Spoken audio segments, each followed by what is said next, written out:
Patience खूप जास्त महत्वाचा आहे या फील्डमध्ये. खूप जास्त पेशन्स असला पाहिजे तुमच्यात, टॉलरन्स असला पाहिजे. कारण कसं असतं ना, एक काम संपल्यानंतर दुसरं काम मिळायला कधी कधी वर्ष लागतात ऍक्टरला.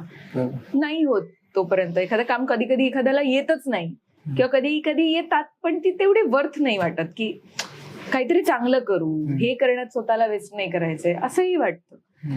आणि मग ते जे काम असतं ना ते यायला खूप वेळ लागतो. मग तेवढा वेळ आपल्याला सर्व्हाइव्ह करायचं असतं सगळ्यावरच, आपल्या सेव्हिंग्जवर, किंवा बऱ्याचदा काय होतं ना, नातेवाईकांचे प्रश्न येतात, अरे आता काही काम नाही, अरे नवीन काम कधी येतंय, मग आता काय नवीन. सो ह्यांना उत्तर देताना ना मला असं वाटतं की अरे थांबा, त्या व्यक्तीला त्याची काही कॅल्क्युलेशन्स आहेत, त्याला त्याचं डील करू द्या. म्हणजे आता काही नवीनच तुमच्यापेक्षा जास्त त्या व्यक्तीला पण आहे, आता काही नवीन, पण ते विचारल्यामुळे एखाद्याचं फ्रस्ट्रेशन वाढू शकतं. ऍडिशनल